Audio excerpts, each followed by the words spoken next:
राधा राधा राधा राधा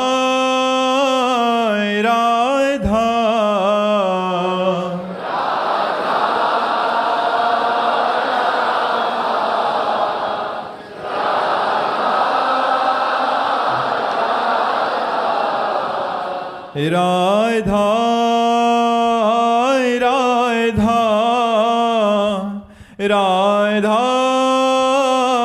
राधा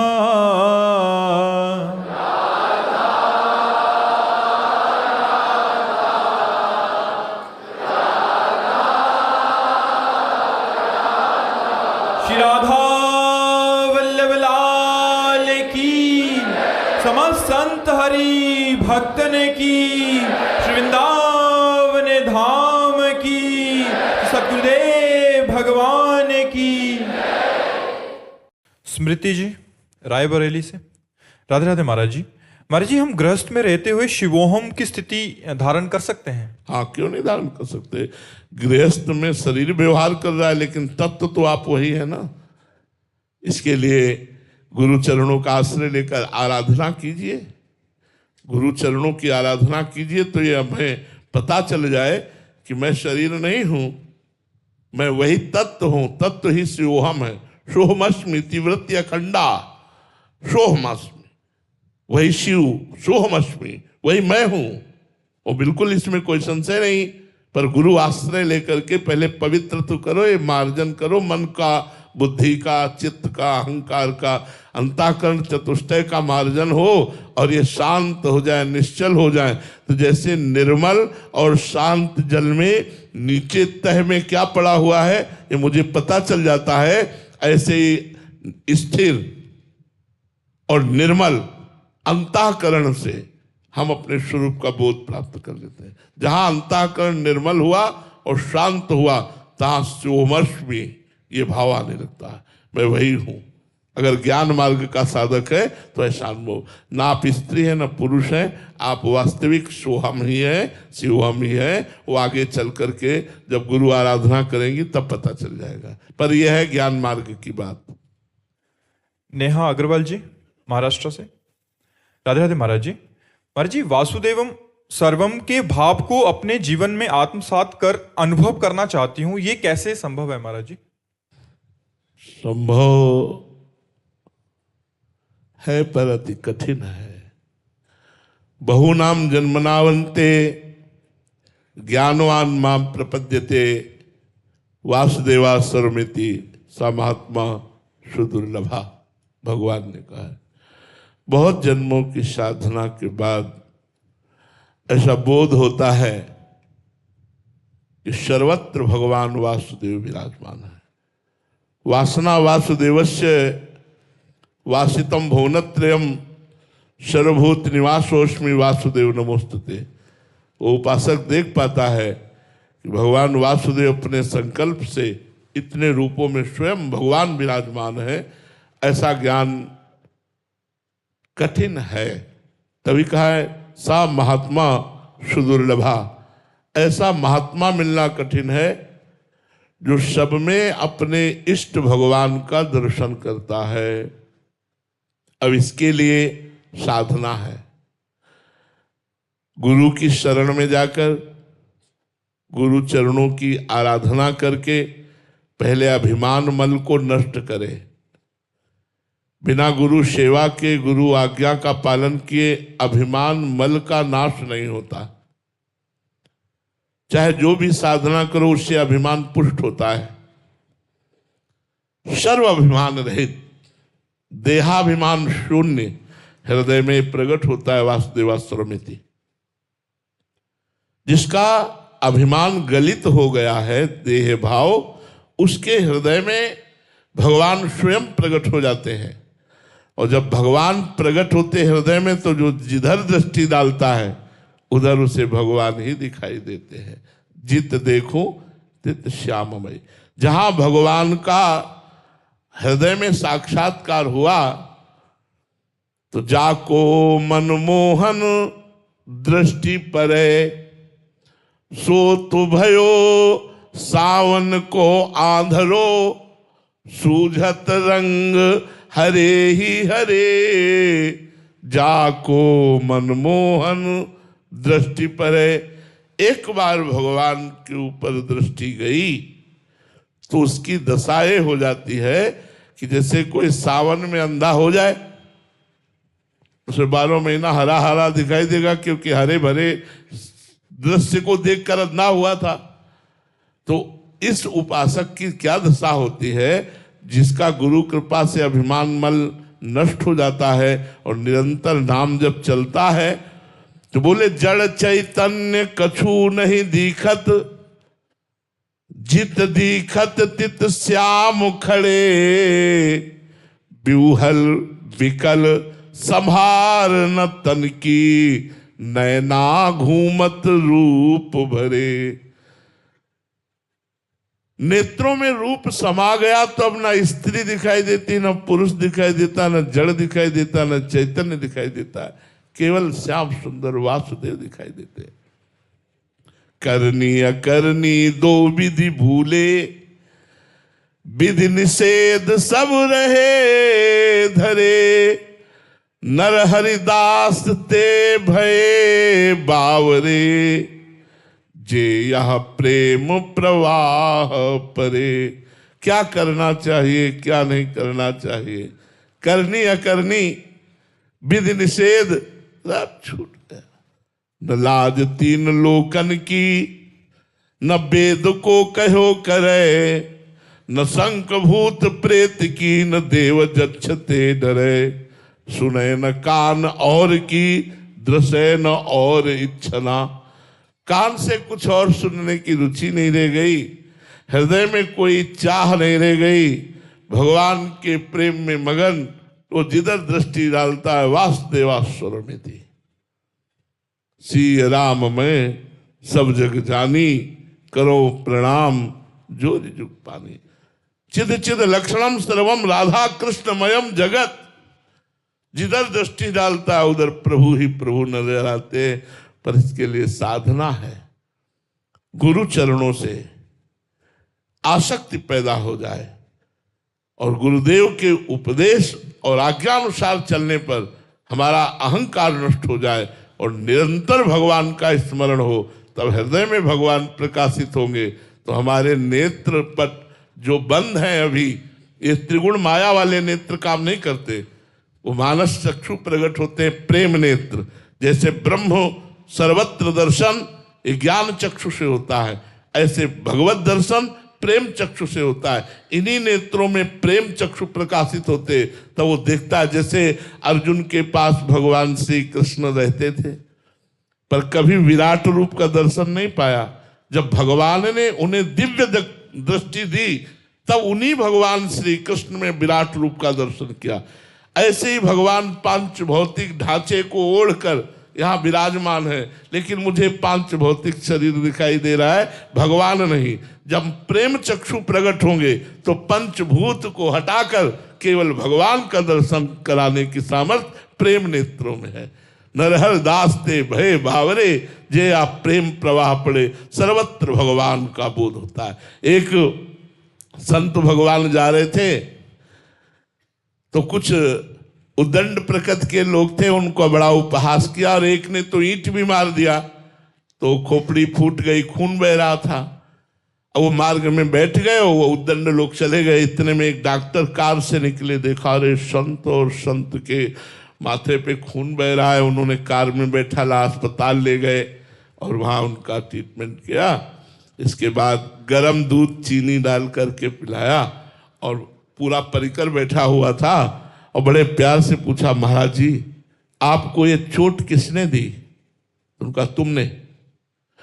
उनका बाबा आप ये क्या कह रहे हो, सब लोग क्या कहेंगे, हम तो आपको उठा के लाए हैं। आप बोले कुछ भी बोलो, अब मेरे नेत्रों से तुम बच नहीं सकते, तुम ही मारने वाले हो और तुम ही दूध पिलाने वाले हो, तुम ही दवाई करने वाले हो। अब नहीं मान सकता कि तुम नहीं थे, तुम ही थे। तो उनमें एक सत्संगी बैठे हुए थे, तो उन्होंने बताया महाराज जिस धरा से बात कर रहे वो भगवत भाव में है, कि तुम ही मारने वाले हो और तुम ही दूध पिलाने वाले हो, दूसरा कोई नहीं है। मेरे तो गिरधर गोपाल दूसरो न कोई। ये स्थिति जब आ जाती है दूसरो न कोई, तो जिधर दृष्टि डालो उधर अपने इष्ट का साक्षात्कार होता है, पर इसके लिए साधना करनी होती है। किशोरी जी बिहार से। राधे राधे महाराज जी। महाराज जी, पाप और अपराध में क्या फर्क है?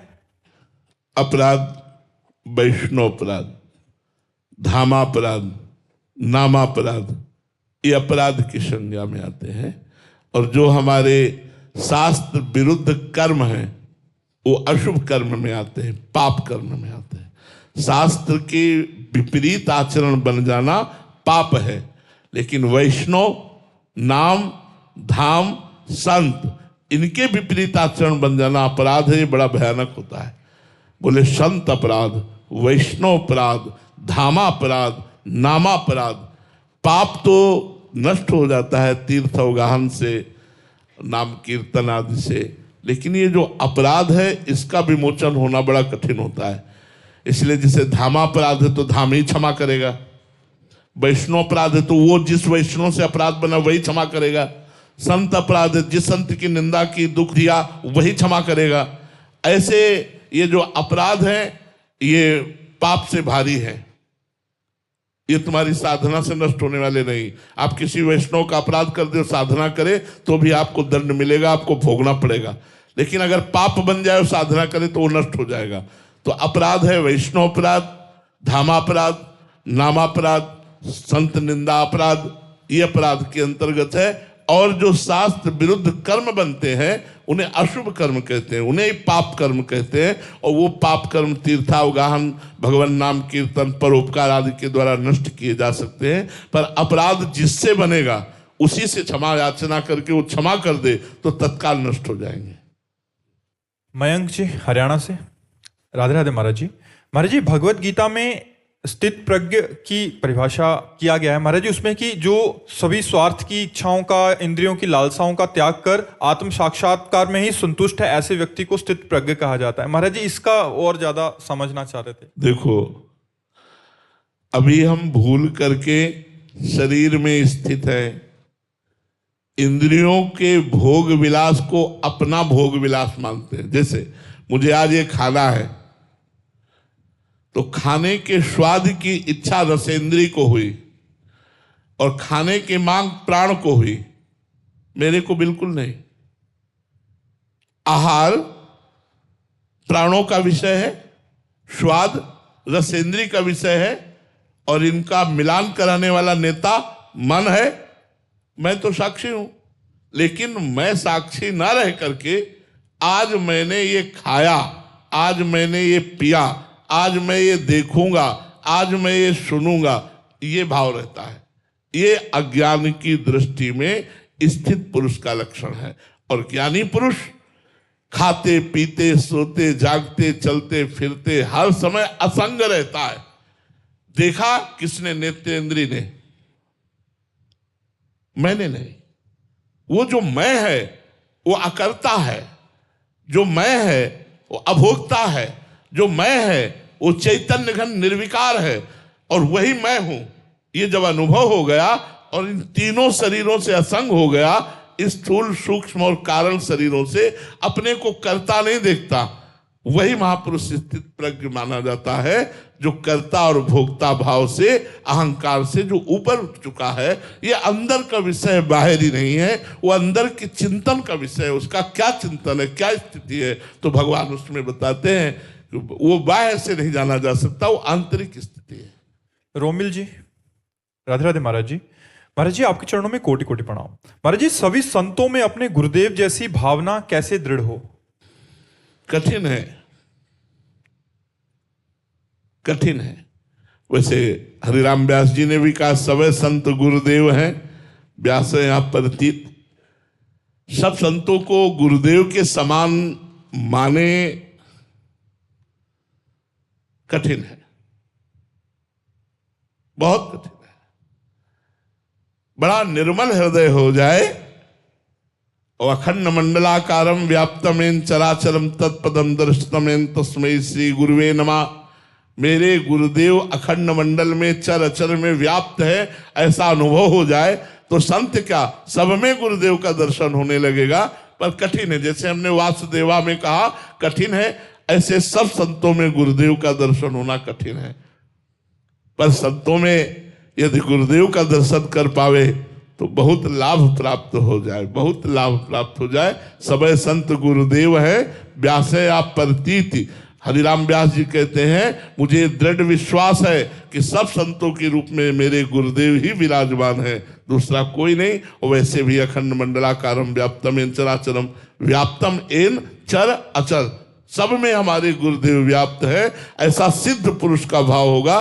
साधारण तो नहीं देख सकते, पर साधारण को गुरुदेव के समान सम्मान प्यार दुलार संतों को करना चाहिए, जिससे हमारे गुरुदेव हम पर प्रसन्न होते हैं। संतों का अपमान गुरुद्रोह पैदा कर देगा, संतों का सम्मान गुरु प्रीति पैदा कर देगा, और गुरु प्रसन्न तो साहब अपने आप प्रसन्न हो जाएंगे, इष्ट अपने आप अनुकूल हो जाएंगे। स्वाति रघुनाथ जी मुंबई से। राधे राधे महाराज जी। महाराज जी, क्या पिछले जन्म के कर्मों की वजह से हमें इस जन्म में किसी खास समय पर ही अध्यात्म की ओर झुकाव होता है क्या? नहीं, कर्म शुभ और अशुभ होते हैं। शुभ सांसारिक सुख प्रदान करते हैं, अशुभ सांसारिक दुख प्रदान करते हैं। लेकिन संत मिलन, अध्यात्म मार्ग में चलने की इच्छा, ये केवल भगवान की कृपा से होती है। ये अपने पूर्व कर्मों से नहीं, अपने भाग्य से नहीं, एक कृपा से होती है। जैसे हमारे श्री धाम वृंदावन में आपका आना, बैठकर सत्संग सुनना, ये आपके भाग्य से नहीं हुआ है। प्रथम यथामति प्रणवो श्री वृंदावन अति रम्य, श्री राधिका कृपा बिनु सबके मनन अगम्य। श्री किशोरी जी की कृपा के बिना, राधा रानी की कृपा के बिना आप वृंदावन में मन से भी नहीं सोच सकते कैसा होगा वृंदावन। आने की तो बात जाने दो। तो वृंदावन आना, संत समागम होना, भगवान नाम जप होना, अध्यात्म में चलना, इसमें तो हरिजू की अहेतुकी कृपा मुझे दिखाई देती है। अपने भाग्य अपने कोई कर्म फल ऐसा नहीं, इसमें हरिजू की कृपा दिखाई देती है। इसलिए इसे कृपा मानकर चलने पर ज्यादा लाभ प्राप्त होगा। हमारे भाग्य इतने कहाँ, ये हमारे हरिजू की कृपा हम पर हुई जो हमें सौभाग्य प्राप्त हुआ। सीमा खेलान जी। राधे राधे महाराज जी। महाराज जी, बचपन से ही मुझे श्री जी की कृपा से प्रिया प्रीतम की ओर, वृंदावन की ओर सहज आकर्षण था। 20-22 वर्ष की अवस्था में ही भाई जी श्री हनुमान प्रसाद पोदार जी महाराज जी को गुरु मान लिया। महाराज जी, मेरा प्रश्न है कि उनकी मैंने शरण तो ले ली, बट उन्होंने मुझे स्वीकार किया है नहीं, इसका मुझे कैसे अनुभव होगा? उनकी शरण ले ली आपने नहीं, उन्होंने आपको स्वीकार किया है, तब आपने शरण ली है। इस बात को समझिए। अगर आप एक बार भी राधा बोल रहे हैं तो राधा रानी ने आप पर कृपा की, तब राधा बोल रहे हैं। आप एक बार भी कृष्ण बोल रहे हैं तो कृष्ण भगवान ने कृपा की, तब कृष्ण नाम आपकी जिह्वा पे आया।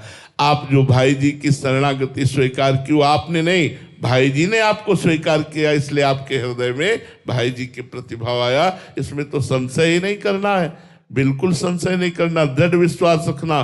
भाई जी स्वीकार किए हुए हैं, उनकी वाणी को पढ़िए और खूब नाम जप कीजिए और सच्चे आचरण से प्रभु की आराधना कीजिए। भाई जी महाराज स्वीकार किए हुए हैं, ये हमारी बात पर विश्वास कर लो। आकाश दक्ष जी गाजियाबाद से। राधे राधे महाराज जी। पर जी, संत मिलन को चालिए तज माया अभिमान, ज्यों ज्यों पग आगे बढ़े कोटिन यज्ञ समान। महाराज जी, यहाँ कौन सी माया तथा कैसे अभिमान त्यागने की बात?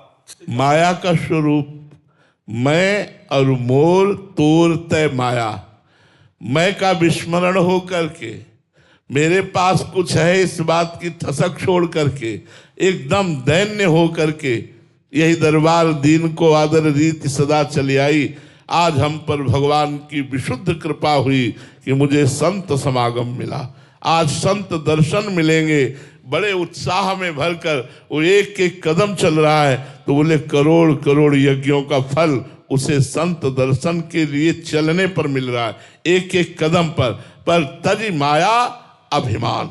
माया मैं और मोर तूर तय माया, जेहि बस कीन्हे जीव निकाया। ये जो दैवी हेसा गुणमयी मम माया, ये जो सतोगुण रजोगुण तमोगुण जनित भाव है, इनका त्याग करके परब्रह्म परमात्मा से मैं मिलने जा रहा हूं। सातों सम मोहिमय जग देखा और मोते अधिक संत कर लेखा। यह है माया त्याग करके संत दर्शन करना। भगवान कह रहे सातों सम मोहिमय जग देखा। सातवीं भक्ति है कि सब में भगवान का दर्शन करे, लेकिन संत दर्शन क्या? मोरे मन प्रभुवश विश्वासा, राम ते अधिक राम कर दासा। ये तो भगवान से भी बढ़कर हमारे आज हम तो कृतकृत्य हो गए। उमा संत समागम सम कछु न लाभान। को जो लाभ है वो आन नहीं है, इससे बढ़कर संत समागम। उमा संत समागम सम न लाभ कछुआन।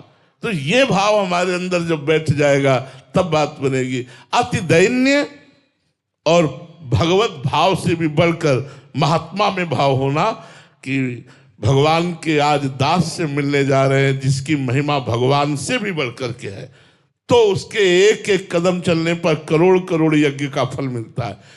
वैसे भी अगर ना भी भाव हो और संत दर्शन हो तो पाप तो नष्ट हो ही जाते। संत दरस जिमि पातक तरई।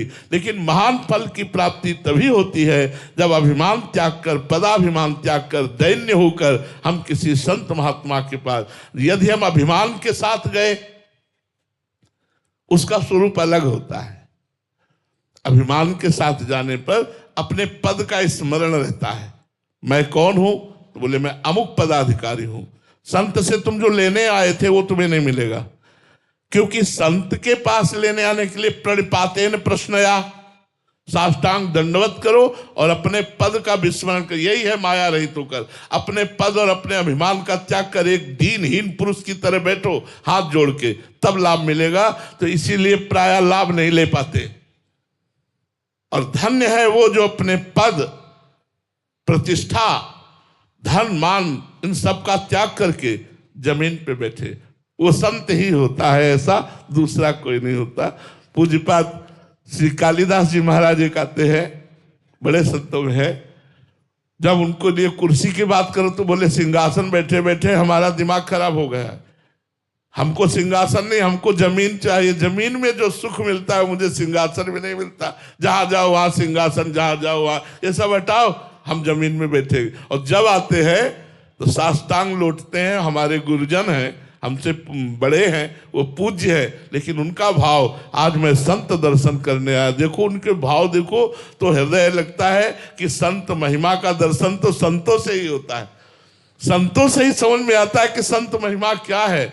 साष्टांग दंडवत करते। तो वास्तविक बात तो यह है कि संत ही संत दर्शन कर सकता है, दूसरा संत दर्शन नहीं। दूसरा संत के प्राकृतिक वैभव का दर्शन करेगा, आध्यात्मिक का नहीं। आध्यात्मिक का तो कोई आध्यात्मिक ही दर्शन कर पाएगा कि ये क्या है।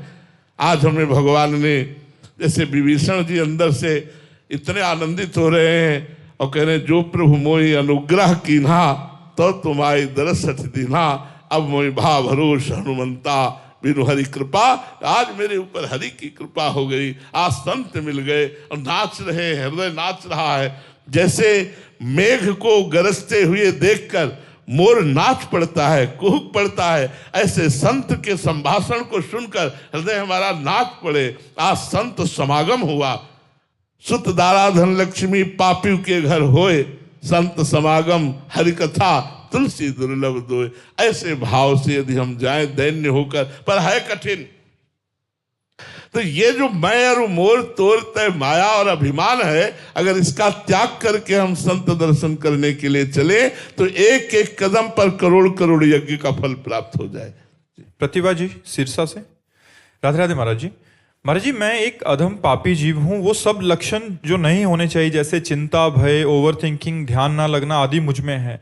महाराज जी, बात बात पर ध्यान भी भटक जाता है महाराज जी अपने लक्ष्य से। ऐसे में भक्ति मार्ग पर चलना चाहती हूँ, बट कैसे चलूं? नाम जप करो, नाम भाव बने ना बने, ध्यान लगे ना लगे, कुछ भी कैसे भी हमारे आचरण, चिंता मत करो, नाम जप करो। जिनको सीधा नाम जप करना नहीं आता था, मरा मरा मरा बोल के सिद्ध हो गए। नाम जपते ही सारी भावनाएं पवित्र होने लगेंगी। हाँ, मानते हैं कुछ दिन पूर्वाभ्यासवश जो गलत आचरण है वो हमको घसीट सकते हैं, लेकिन नाम जब चल रहा है तो उनकी मलिनता और उनकी प्रवृत्ति दोनों का नाश कर देगा। पाप और पाप की प्रवृत्ति दोनों का नाश कर देगा नाम। नाम जब पकड़ लो सब ठीक हो जाएगा। कलियुग केवल नाम आधारा, सुमिर सुमिर नर उतर ही पारा। ये कलिकाल मलायतन, मन कर देख विचार, श्री रघुनाथ नाम बिन नाहिन आन आधार। भगवान का नाम ही आधार है, आपको बिल्कुल ठीक कर देगा। आप दूसरों को पवित्र करने वाले बन जाएंगे यदि आप अपनी जिह्वा से भगवान का नाम रटेंगे। नाम रटते ही अशुभों का नाश प्रारंभ हो जाता है। नूपुर जी दिल्ली से। राधे राधे महाराज जी। महाराज जी, हम रोज दिनचर्या में ऐसी कौन कौन सी गलतियां करते हैं जिससे नाम जप की सात्विक ऊर्जा एवं उसका प्रभाव कम हो जाता है? सबसे पहला गलत भोजन, रजोगुणी या तमोगुणी भोजन, वो हमारे अंदर जो भजन करने से सात्विक ऊर्जा बनती है उसको क्षीण कर देता है। दूसरा गलत दृश्य देखना, गलत दृश्यों को देखना, जो भगवत विमुख करने वाले सीरियल हैं या जो भी नाटक नौटंकी हैं, गलत दृश्यों को देखना। तीसरा गलत श्रवण करना। चौथा गलत बोलना। इनका प्रभाव हमारे ऊपर बहुत पड़ता है, भोजन का, श्रवण का, कथन का, दर्शन का। उसी से हमारा भजन क्षीण हो जाता है। शौभरी जी ने एक मछली को मैथुन करते हुए देखा तो उनके अंदर काम वेदना जागृत हो गई और मानधाता की 50 पुत्रियों से ब्याह किया। भागवत में वर्णन आता है। अजामिल जी ने एक वैश्या को दुराचार करते हुए देखा और इतना मन मलिन हुआ कि उसी वैश्या के अधीन हो गए। तो दृश्य देखना, श्रवण करना, बोलना और खाना पीना, अगर इन चार को हम सुधार पावे तो हमारा भजन नित्य बढ़ेगा और पचेगा भी। भजन करना कठिन, करके बढ़ाना कठिन और बढ़ा के पचाना कठिन। भजन पच जाए तो सिद्ध पुरुष हो जाए। तो अपने भोजन पर सुधार करें, अपनी श्रवणेंद्री को होश में रखें, अपनी नेत्रेंद्री को संभाल के रखें, अपनी रसेंद्री को संभाल के रखें। अगर हम रसेंद्री और वाकेंद्री को संभाल के रखेंगे तो सब संभल जाएगा। क्योंकि अगर ये बिगड़ा हुआ है तो जनेंद्री बिगड़ जाएगी और जनेंद्री बिगड़ गई तो फिर सब इंद्रियां बिगड़ती ही चली जाती है। तो इसलिए सावधान होकर भोजन पर सुधार, नेत्र, श्रवणेंद्री और वाकेंद्री, इन पर हम शासन करें तो हमारा सब कुछ ठीक हो जाएगा। हमारा भजन भी बढ़ेगा और हमारे भजन के भाव की रक्षा भी होती रहेगी। श्री राधा वल्लभ लाल की।